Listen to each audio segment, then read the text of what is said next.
1 Thessaloniciens, chapitre 2. Et aujourd'hui, on va terminer le chapitre 2, on va commencer le chapitre 3.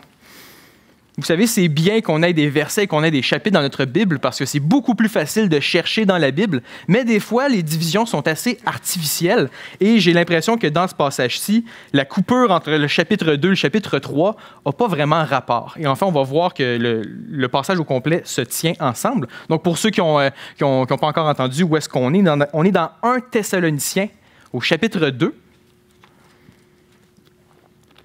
Et je vais lire les versets. Je vais lire à partir du chapitre 2, verset 17, jusqu'au chapitre 3, verset 8. Donc, on a un gros morceau ensemble. Je commence la lecture dans 1 Thessaloniciens, chapitre 2, verset 17. « Pour nous, frères, après avoir été quelque temps séparés de vous, de corps, mais non de cœur, nous avons eu d'autant plus ardemment le vif désir de vous voir. Aussi voulions-nous aller vers vous, du moins moi, Paul, 1 et même 2 fois, mais Satan nous en a empêchés. Quelle est en effet notre espérance, ou notre joie, ou notre couronne de gloire? N'est-ce pas vous aussi, devant notre Seigneur Jésus, lors de son avènement?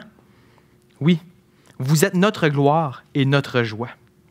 C'est pourquoi, impatients que nous étions et nous décidant à rester seuls à Athènes, nous envoyâmes Timothée, notre frère, ministre de Dieu dans l'Évangile de Christ, pour vous affermir et vous exhorter au sujet de votre foi, afin que personne ne soit ébranlé au milieu des afflictions présentes, car vous savez vous-même que nous sommes destinés à cela. Et lorsque nous étions auprès de vous, nous vous annoncions d'avance que nous serions exposés à des afflictions, comme cela est arrivé et comme vous le savez.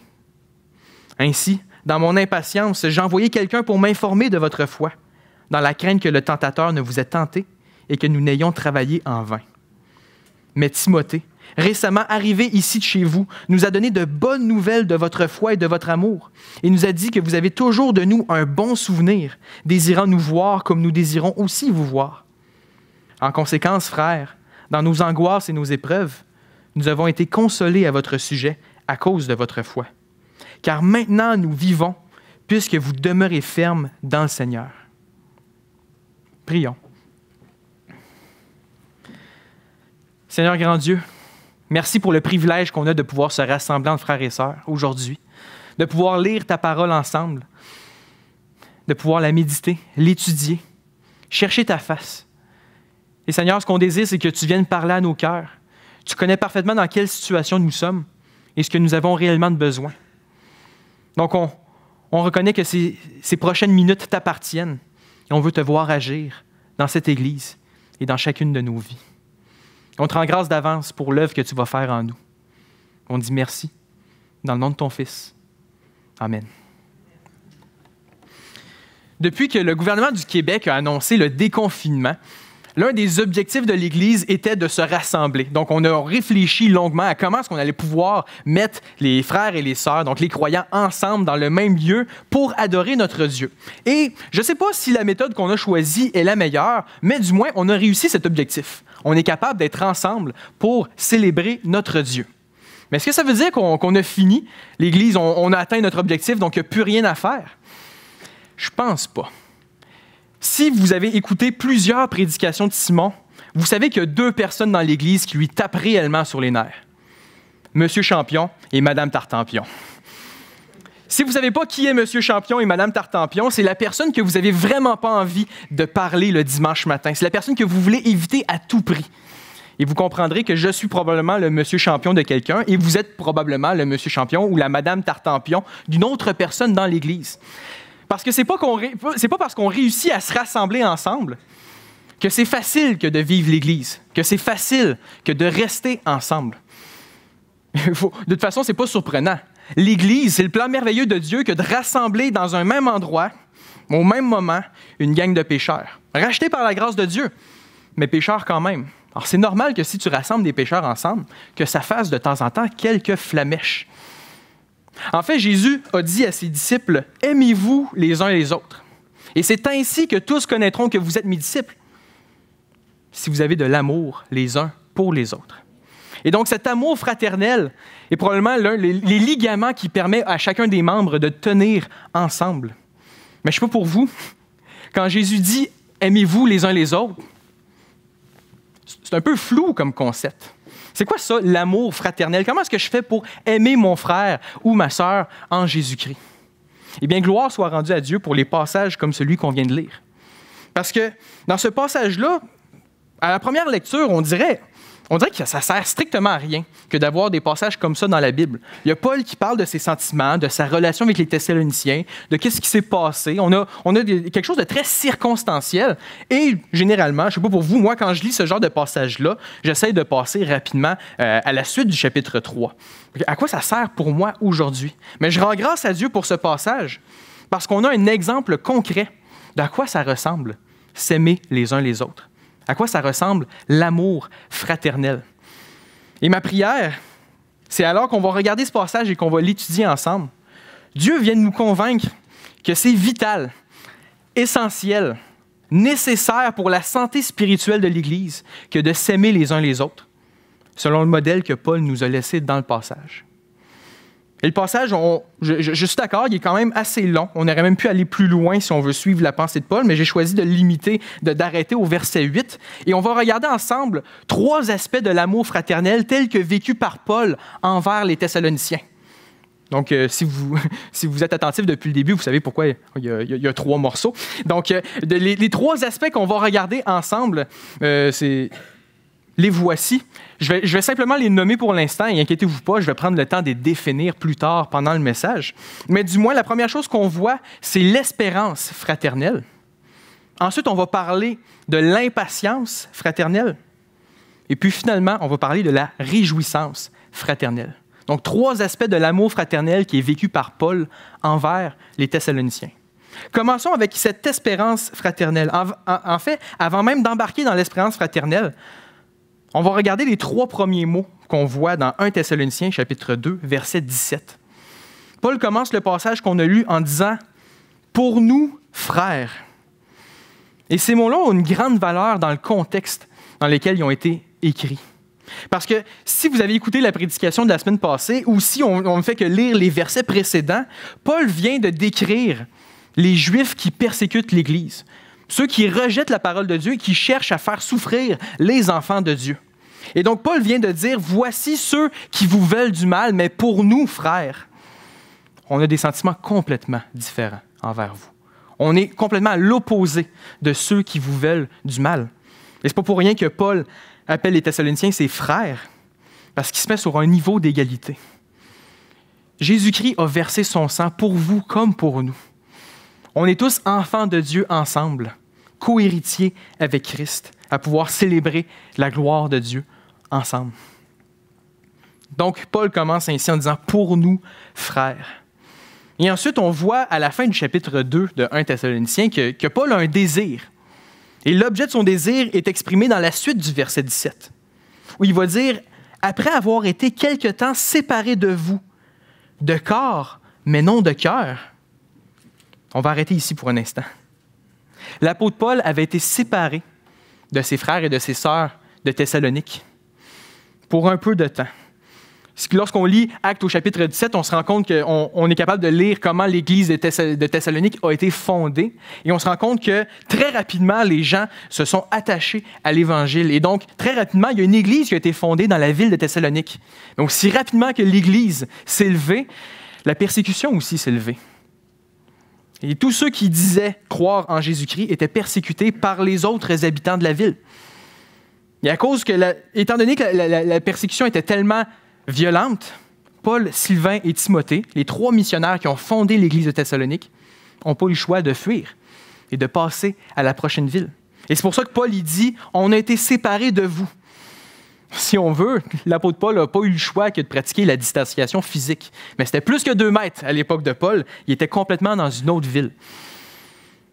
Mais ce n'est pas parce que l'apôtre était séparé physiquement des Thessaloniciens qu'il était réellement séparé d'eux autres. Parce que Paul il dit qu'il est séparé d'eux de corps, mais non de cœur. Ce n'est pas parce qu'il ne voit plus leur visage que l'apôtre arrête de penser aux Thessaloniciens. En fait, l'apôtre a une place particulière pour ses frères de Thessalonique dans son cœur. Comme des parents vont aimer leurs enfants, peu importe où est-ce qu'ils sont et peu importe où est-ce qu'ils font. De la même manière, Paul aime les Thessaloniciens. Son affection est réellement forte pour ses frères et ses sœurs à Thessalonique. Et voici quel est son désir. Et parce qu'il est séparé d'eux autres, de corps mais non de cœur, si on continue le verset 17, Paul dit « Nous avons eu d'autant plus ardemment le vif désir de vous voir. » Donc le désir de Paul, la traduction littérale, c'est de voir votre visage, qu'on soit face à face. C'est bien beau là, qu'on pense à vous autres puis qu'on vous aime beaucoup, mais on voudrait être dans le même endroit avec vous pour célébrer notre Dieu, qu'on puisse s'encourager les uns les autres. Et ce désir-là, Paul dit qu'il est vif, quelque chose qui brûle dans son cœur. Lui, ce qu'il veut, c'est d'être au même endroit que les Thessaloniciens. Et Paul ne fait pas juste lancer des paroles en l'air. Vous savez, des fois, qu'on passe un bon moment avec des personnes, une agréable soirée, que la soirée se termine, on va se dire, à la prochaine, on se refait ça. Hein?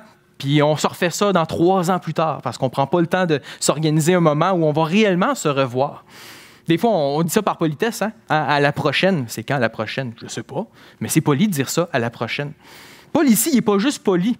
Pas juste en train de dire « Ah oui, ça serait le fun qu'on puisse se revoir, qu'on puisse passer du temps ensemble. » Non, Paul voulait réellement être avec eux. Et ce désir-là s'est manifesté en action. Parce que lorsqu'on commence le verset 18, Paul dit « Aussi voulions-nous aller vers vous, du moins moi, Paul, 1 et même 2 fois. » Donc, Paul a réellement essayé concrètement que de se déplacer vers la ville de Thessalonique, parce que son désir était réellement fort dans son cœur. Il aimait réellement ses frères et ses sœurs dans cette ville. Maintenant qu'on connaît l'objet du désir de Paul, pourquoi est-ce que Paul n'a pas été voir les Thessaloniciens? Pourquoi s'il voulait réellement être avec eux autres, qu'est-ce qui l'a empêché d'aller les voir? Eh bien, justement, quand on continue le verset 18, on est capable de voir quel est l'obstacle au désir de Paul, où il dit « Mais Satan nous en a empêchés. » Paul n'avait pas de mauvaise raison du fait qu'il n'a pas été, il n'est pas retourné à Thessalonique. Pas comme si « Ah ouais, j'étais trop fatigué », ce qui est probablement vrai. « Ah, je suis trop occupé », ce qui est probablement vrai. « Ah, je souffre dans mon corps », ce qui est probablement vrai, si on connaît l'histoire de Paul.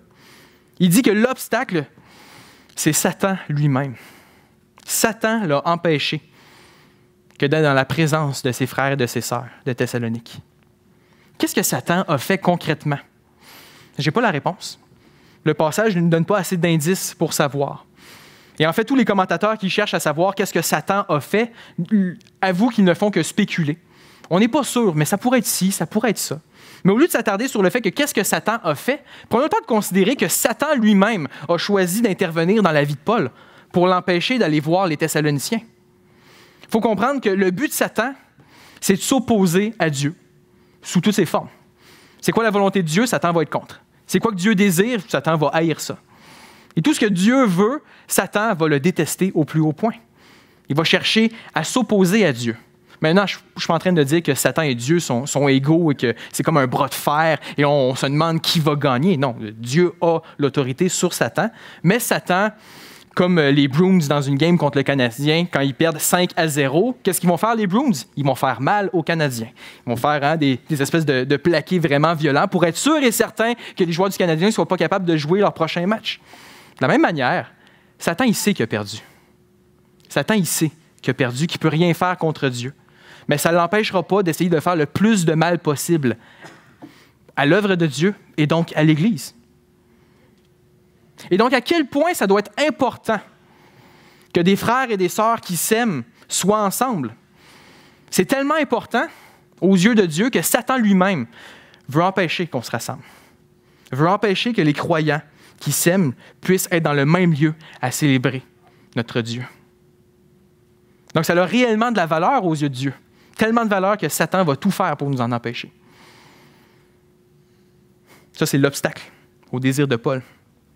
Mais maintenant, d'où vient ce désir-là? Qu'est-ce qui vient justifier qu'il y ait un feu qui brûle autant dans le cœur de l'apôtre? Ici, on les voit dans les versets 19 et 20, où Paul explique ce qui le motive sous forme de question. Au verset 19, il dit « Quelle est en effet notre espérance, ou notre joie, ou notre couronne de gloire? N'est-ce pas vous aussi, devant notre Seigneur Jésus lors de son avènement. Ouf, qu'il y en a du stock dans ce verset-là. On va essayer de décortiquer tout ça. Je vais commencer par paraphraser un peu ce que Paul est en train de dire ici. Il regarde les Thessaloniciens, ou du moins il écrit aux Thessaloniciens en leur disant « Savez-vous c'est quoi qu'on espère? Savez-vous c'est quoi qui fait notre joie? Savez-vous c'est quoi qui fait notre fierté? » La réponse, c'est vous autres, Thessaloniciens.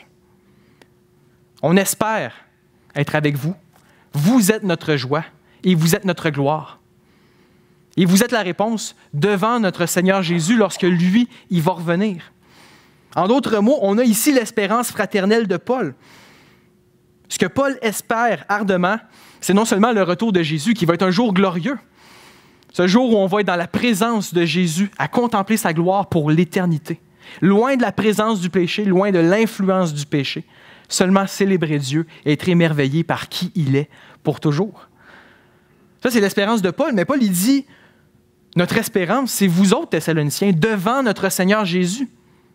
En d'autres mots, ce que Paul espère réellement, c'est pas juste d'être face à Jésus, mais c'est de pouvoir regarder à sa gauche, de pouvoir regarder à sa droite et de voir ses frères de Thessalonique qui, eux autres aussi, sont dans la présence de notre Seigneur et Sauveur pour l'éternité. Ça, c'est l'espérance de Paul, parce que son amour pour eux autres était réellement grand. Lorsqu'il va regarder à sa gauche, à sa droite, il va voir les Thessaloniciens, son cœur va être infiniment encore plus dans la joie. Pas qu'il a besoin de plus de joie que d'être devant Jésus, mais de savoir que Dieu a utilisé l'apôtre Paul pour que l'Évangile soit proclamé et vienne transformer la vie de ses frères et de ses sœurs. C'est la plus grande fierté que l'apôtre peut avoir. Pour ça qu'il dit qu'ils vont être sa couronne de gloire. Et en fait, au verset 20, Paul martèle, « Oui, vous êtes notre gloire et notre joie. » Quand on va être avec vous, on va pouvoir célébrer Dieu ensemble. On va pouvoir se réjouir ensemble pour l'éternité, sans fin. Donc, frères et sœurs, l'espérance fraternelle pourrait être définie de cette façon-là. L'espérance fraternelle, c'est de vouloir être avec nos frères et nos sœurs dans la présence de Jésus pour l'éternité.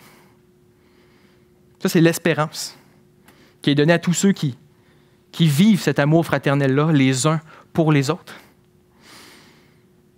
Alors, ne laissons pas Satan nous faire croire que l'Église n'est pas importante, que le fait de s'aimer les uns les autres, c'est pas important, que tout ce qui a de la valeur, c'est ma petite foi personnelle, moi devant mon Dieu.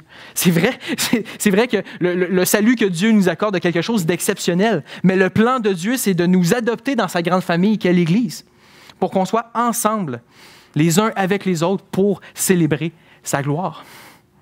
C'est ça le plan de Dieu. Alors, laissons pas Satan nous faire croire que c'est pas important. Si on regarde autour de nous aujourd'hui, je vous garantis une chose. Quand Jésus va revenir, le local, ça n'existera plus. Il n'y aura plus de règles de distanciation sociale. Il n'aura plus besoin d'un micro, d'un système de son. Il n'y aura plus de néons qui font une fausse lumière pour nous éclairer. La seule chose dans ce local qui va rester pour l'éternité, ce sont vos frères et vos sœurs en Jésus-Christ. La seule chose qui va rester pour l'éternité. Donc, ça a une énorme valeur aux yeux de Dieu que de s'aimer les uns les autres, que d'investir dans la vie des uns et des autres, parce qu'on va passer l'éternité ensemble à célébrer la gloire de Dieu. Et l'espérance fraternelle que vivait Paul tourne à l'impatience fraternelle. C'est rare dans la Bible qu'on parle positivement de l'impatience, mais on pourrait dire que Paul ici a une saine impatience parce que le désir qui motive son impatience est quelque chose de sain, quelque chose d'agréable aux yeux de Dieu. En fait, commençons à lire au chapitre 3, au verset 1, où Paul dit « C'est pourquoi, impatients que nous étions, et nous décidant à rester seuls à Athènes, nous envoyâmes Timothée. » En d'autres mots, Paul n'était pas prêt à attendre le retour de Jésus pour prendre soin de ses frères et de ses sœurs. Il n'était pas là en train de se dire « Ah, Seigneur, j'ai hâte d'être dans ta présence pour voir si mes frères et sœurs ont tenu bon et s'ils sont avec moi pour l'éternité. » Donc, Paul était impatient. Il n'était pas prêt à attendre ce jour-là. Et il a choisi, lui et Sylvain et Silas, à rester à Athènes. Donc, c'est une ville, on parle de 11 jours de marche à l'époque, c'est quand même assez loin. Donc, lui et Sylvain vont rester à Athènes et ils vont envoyer Timothée. Si Satan ne veut pas que Paul se rende, Paul choisit d'envoyer Timothée. Vas-y, toi, Timothée, va les voir. Et Paul n'a pas envoyé n'importe qui en envoyant Timothée. Il n'a pas envoyé le petit facteur de post-empire romain de l'époque, là. Timothée est décrit d'une manière très positive par l'apôtre Paul. Au verset 2, il dit « Nous envoyâmes Timothée, d'abord notre frère. » Oui, Timothée est l'égal à nous. Timothée aussi a été sauvé par la grâce de Dieu à cause de l'œuvre parfaite de Jésus-Christ. Donc, si on vous envoie Timothée, c'est la même chose que si c'était Sylvain qui était envoyé ou si moi, Paul, j'étais arrivé dans la ville de Thessalonique. Parce qu'on peut s'imaginer les Thessaloniciens, un bon jour, voir Timothée arriver et faire « Hey les gars, c'est Timothée! Timothée, il est où Paul? » « Ah non, Paul, il n'est pas là. »« Ah? Puis Sylvain, lui? »« Ah non, Sylvain, lui, il n'est pas là. » Les deux sont restés seuls à Athènes. Là, l'Église de Thessalonique, de voir le jeune gars arriver, tout seul, sans l'apôtre et sans son compagnon, de faire « Ah, on est pris avec Timothée pour les prochains jours. » Alors, Paul ici va insister qu'on ne vous a pas envoyé juste Timothée, on vous a envoyé notre frère Timothée, l'égal de nous autres. Et non seulement c'est notre frère, Paul rajoute que Timothée est aussi ministre de Dieu dans l'Évangile de Christ. Donc, un serviteur pour l'œuvre de Dieu, capable d'enseigner l'Évangile de Dieu. Et donc capable de venir vous enseigner la parole de Dieu. En d'autres mots, l'apôtre Paul a envoyé la crème de la crème. Il a envoyé le meilleur serviteur possible pour prendre soin des Thessaloniciens. Son désir était tellement fort qu'il n'a pas envoyé n'importe qui. Il n'a pas envoyé n'importe quel bozo, il a envoyé Timothée, celui qui est capable d'enseigner la parole de Dieu, parce qu'il a appris au pied de Paul comment le faire et qui a été équipé par Dieu pour le faire. Donc Paul a envoyé Timothée. Maintenant, pourquoi est-ce qu'il a choisi d'envoyer Timothée? Pourquoi, dans son impatience, il a choisi d'envoyer un ministre de Dieu capable d'enseigner l'Évangile de Christ? Paul l'explique. À la fin du verset 2, il dit « C'est pour vous affermir et vous exhorter au sujet de votre foi. » On vous a envoyé Timothée pour qu'il vous rappelle les promesses de Dieu et que vous soyez fortifiés dans votre foi. Pourquoi les Thessaloniciens avaient besoin d'être affermis dans leur foi? Paul l'explique au verset 3 en disant « Afin que personne ne soit ébranlé au milieu des afflictions présentes. » Le dernier souvenir que Paul avait envers les Thessaloniciens, c'était la persécution violente. Il a dû quitter la ville avec Sylvain et Timothée parce que les habitants de Thessalonique persécutaient les croyants. Et donc, Paul a fui la ville, lui-même visé par les autorités de la ville. Et ce n'est pas l'habitude de Paul de faire ça. Quand on lit le livre des Actes, qu'on se rend compte dans les épîtres de Paul, ce que Paul faisait, c'est qu'il allait vers des nations qui n'avaient jamais entendu parler de l'Évangile, qui n'avaient jamais entendu parler de Jésus, proclamait l'Évangile d'abord aux Juifs, ensuite aux païens, fondait une église avec tous ceux qui manifestaient de l'intérêt pour Jésus-Christ, tous ceux qui faisaient profession de foi. Il les prenait, il les rassemblait ensemble et il leur enseignait les fondements de la foi pour être sûr et certain que leur foi soit enracinée et fondée dans la parole de Dieu et dans l'amour de Dieu.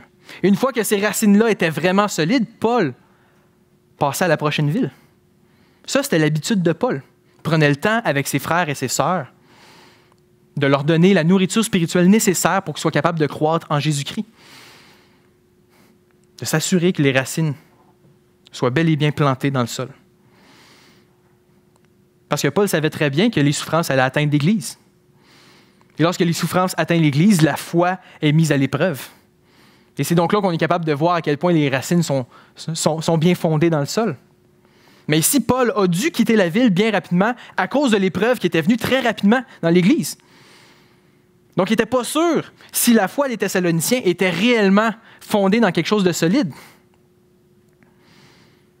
Alors, bien que les Thessaloniciens avaient besoin d'être affermis à cause des afflictions présentes, ils n'avaient pas été surpris des souffrances qu'ils vivaient. En effet, Paul dit à la fin du verset 3, « Car vous savez vous-même que nous sommes destinés à cela, qu'on est destinés aux souffrances. » Au verset 4, Paul rappelle, « Et lorsque nous étions auprès de vous, nous vous annoncions d'avance que nous serions exposés à des afflictions. Comme cela est arrivé, et comme vous le savez. » Donc, quand Paul, Sylvain et Timothée ont fondé l'Église de Thessalonique, Non seulement il leur a exposé les fondements de la foi, mais il avertit ceux qui étaient là devant lui. Vous allez souffrir à cause de votre foi. Soyez pas surpris que vous allez souffrir. On est destiné à ça. Ceux qui rejettent la parole de Dieu vont s'en prendre aux enfants de Dieu. Préparez-vous, ô Thessaloniciens, à ce jour où vous allez souffrir. Et non seulement Paul les avertit, mais ils l'ont vécu ensemble. Paul, Sylvain et Timothée ont quitté la ville. Les Thessaloniciens ont continué de vivre ces tribulations-là. Et j'aimerais ça faire une parenthèse ici. Ça a été répété à plusieurs reprises ce matin pendant le temps de partage et j'aimerais ça le marteler encore. Frères et sœurs, on va souffrir.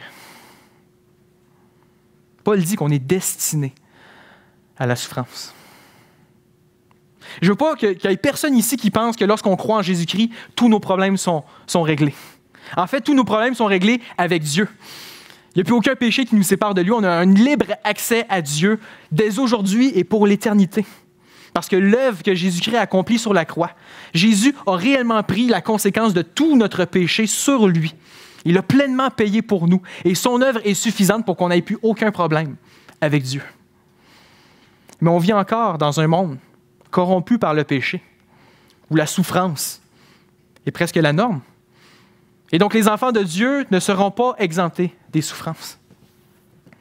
Nous allons souffrir. Et lorsque la souffrance vient, comme on le voit dans Jacques et dans d'autres passages de l'Écriture, notre foi est mise à l'épreuve. Et on peut s'attendre à ce que Dieu vienne nous délivrer de l'épreuve.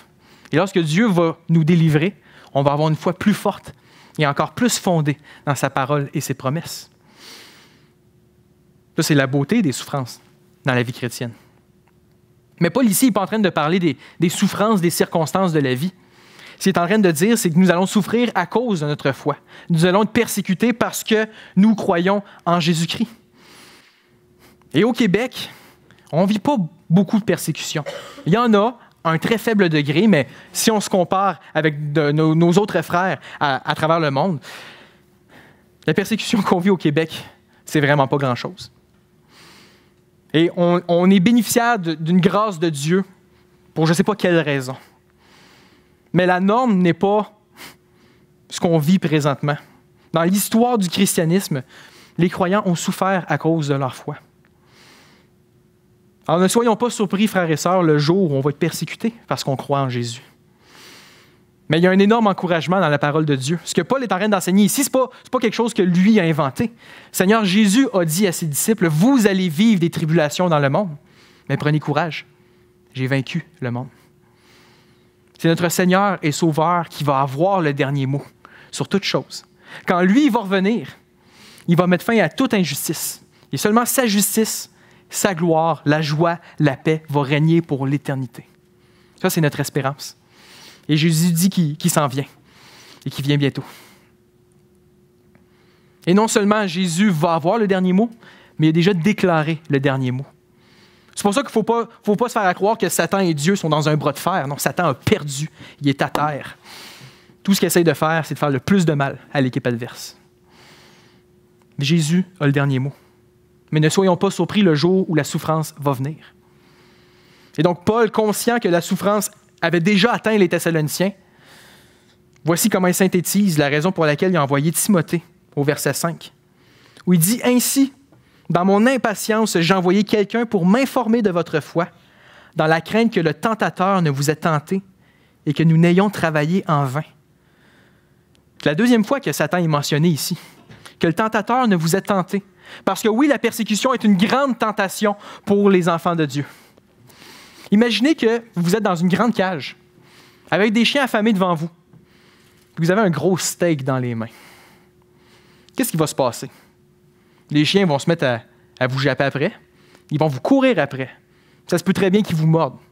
C'est quoi la solution la plus simple pour mettre fin à ces souffrances-là? C'est jeter le steak le plus loin possible de nous autres. Je vous garantis que les chiens vont arrêter de vous courir après. Ils vont courir après le steak. Mais de la même manière, voici la tentation qui pèse sur les enfants de Dieu. Lorsqu'on est persécuté à cause de notre foi, parce qu'on s'attache à Jésus-Christ, il y a des gens qui vont nous japper après. Des gens qui vont nous courir après. Des gens qui vont nous mordre. Et la sortie la plus facile de cette circonstances difficiles, c'est de rejeter la foi le plus loin possible, loin de nous autres, et de rejeter Jésus-Christ pour toujours. C'est la tentation qui pèse sur tous ceux qui font profession de foi en Jésus-Christ. Et donc, Paul voulait s'assurer que les Thessaloniciens restaient attachés à Jésus-Christ et qu'ils continuaient de croire et d'être affermis par les promesses de Dieu. C'est pour ça qu'il a envoyé Timothée, parce qu'il était impatient de savoir ce que Dieu est en train de faire avec eux autres. Et donc, frères et sœurs, l'impatience fraternelle pourrait être définie de cette façon. C'est le fait de chercher des actions concrètes pour connaître l'état spirituel de nos frères et de nos sœurs et pour prendre soin d'eux autres. Je reformule.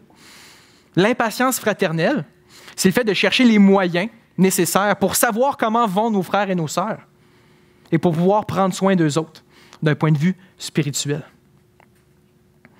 Et donc, si on veut apprendre à connaître l'état spirituel de nos frères et de nos sœurs, ça peut se faire tout simplement par téléphone, autour d'un café, autour d'un repas. Et on a simplement besoin de poser quelques questions. Par exemple, comment est-ce que ça va avec Dieu ces temps-ci? Ou encore, sur quoi Dieu est en train de travailler dans ta vie?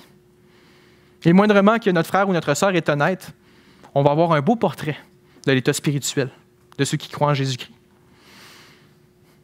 Et Paul, non seulement voulait connaître l'état spirituel des Thessaloniciens, mais il a choisi des moyens concrets pour prendre soin d'eux autres. Malheureusement, on n'est pas tous dans la même situation que Paul. On n'a pas tous un Timothée à nos côtés qu'on peut envoyer à gauche, à droite pour prendre soin de nos frères et de nos sœurs. Mais dans la grâce que Dieu nous a accordée, il y a moyen, on peut prendre les moyens nécessaires pour prendre soin de ceux qui croient en Jésus-Christ. Peut-être qu'on va être capable de rappeler des vérités bibliques à nos frères et nos sœurs et les encourager par ces vérités-là. Peut-être que c'est simplement le fait de s'arrêter de lire la parole de Dieu ensemble et de méditer ensemble la parole de Dieu. Peut-être encore, vous avez lu un livre qui enseigne des vérités bibliques qui est venu profondément vous encourager. Vous pouvez prêter ce livre-là ou donner ce livre-là. Vous pouvez prendre soin de vos frères et de vos sœurs de cette façon-là. Peut-être que vous avez entendu une prédication qui vous a béni. Aujourd'hui, c'est tellement facile que de s'envoyer des prédications, de se partager des messages enseignés par des personnes qui exposent la parole de Dieu. Ou encore, on peut s'envoyer des chants de louanges par Internet.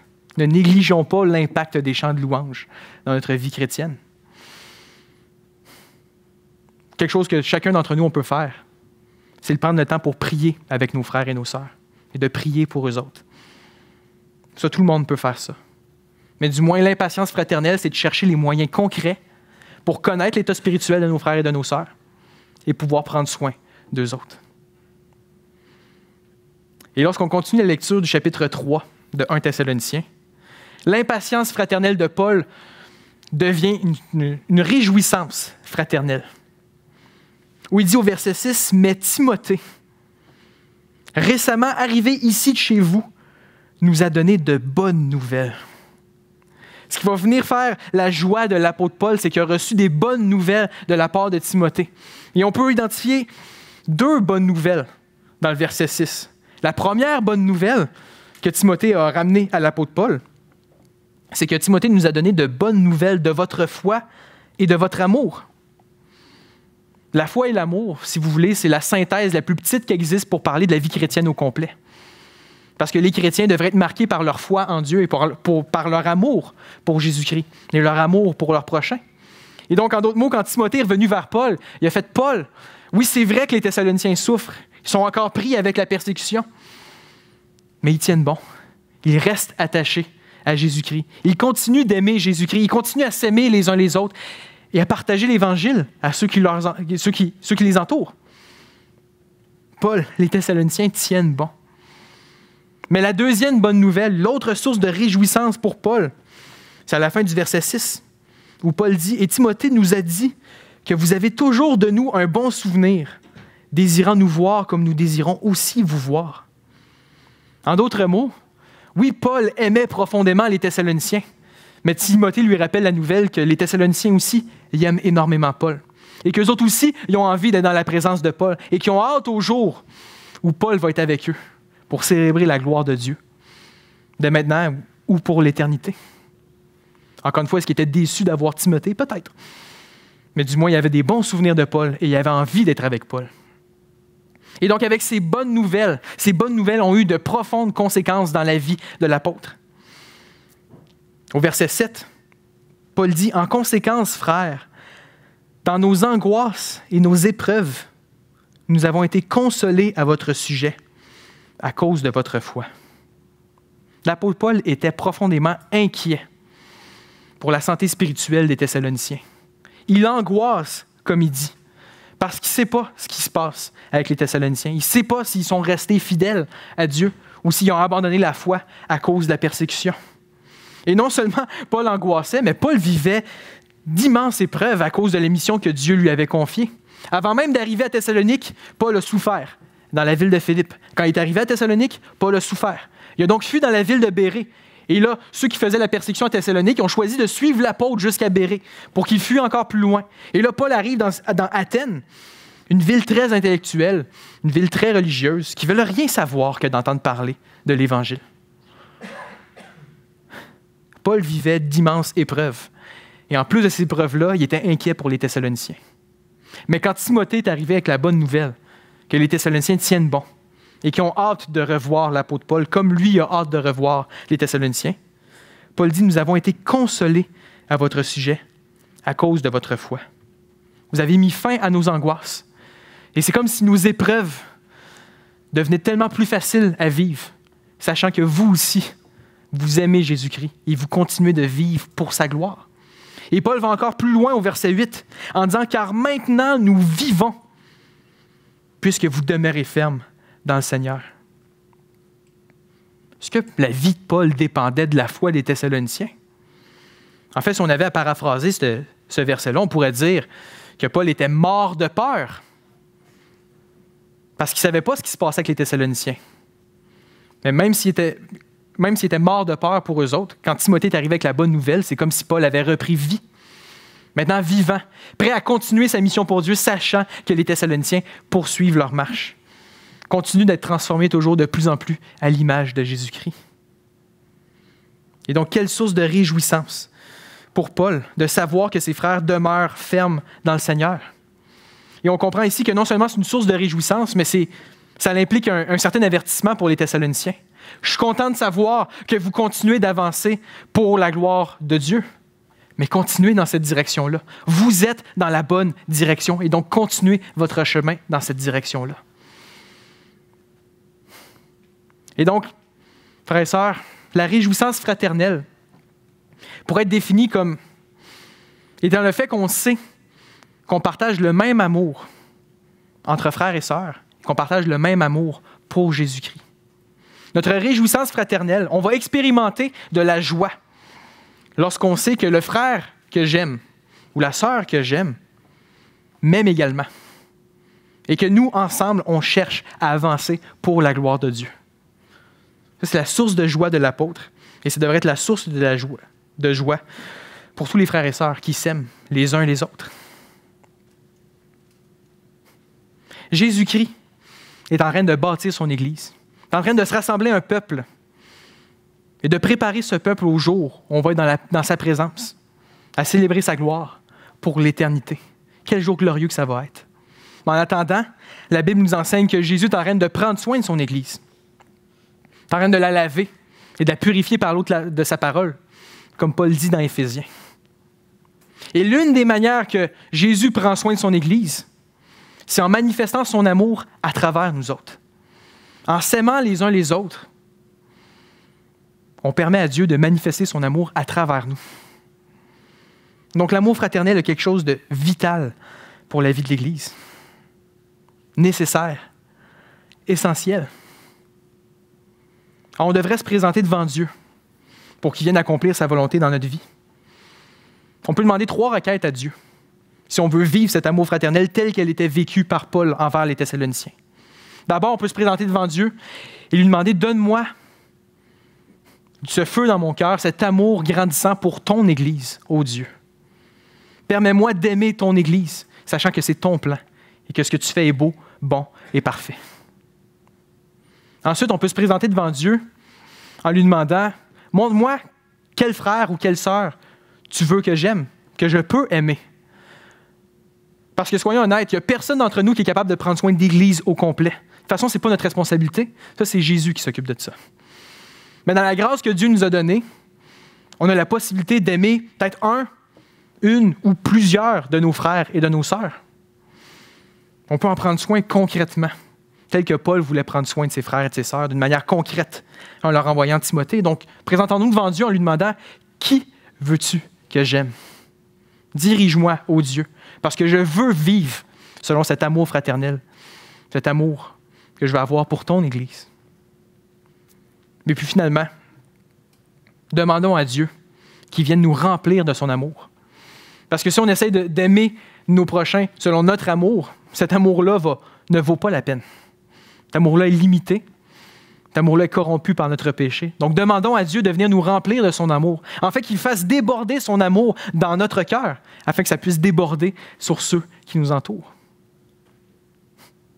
Jésus-Christ prend soin de son Église et nous manifeste son amour à travers des pécheurs comme nous autres. Il accomplit son plan à travers nous. Jésus a dit « Aimez-vous les uns les autres. Et à ceci, tous connaîtront que vous êtes mes disciples, si vous avez de l'amour les uns pour les autres. » Prions.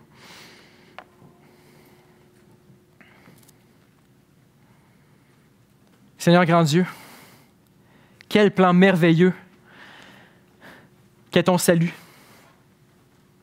d'envoyer ton Fils vivre une vie parfaite et mourir à notre place pour notre imperfection. C'est Jésus qui est ressuscité 3 jours après être mort. Maintenant assis à ta droite, c'est lui qui nous donne la vie. C'est lui qui prend soin de nous. C'est lui qui nous dirige. Et ton plan merveilleux, c'est de nous inclure dans ta grande famille qu'est l'Église, afin qu'ensemble on puisse former un corps pour célébrer ta gloire dès aujourd'hui et pour l'éternité. Alors Père, viens prendre soin de ton Église. Motive tes enfants à s'aimer les uns les autres, afin de pouvoir se manifester ton amour les uns aux autres. Parce que ce qu'on veut, Seigneur, c'est d'embarquer dans tes plans et de vivre pour ta gloire, dès maintenant et pour l'éternité. On te demande ton aide. On te demande de nous diriger par ton esprit, de nous remplir de ton amour tel que manifesté en Jésus-Christ. Et on te le demande en son nom. Amen.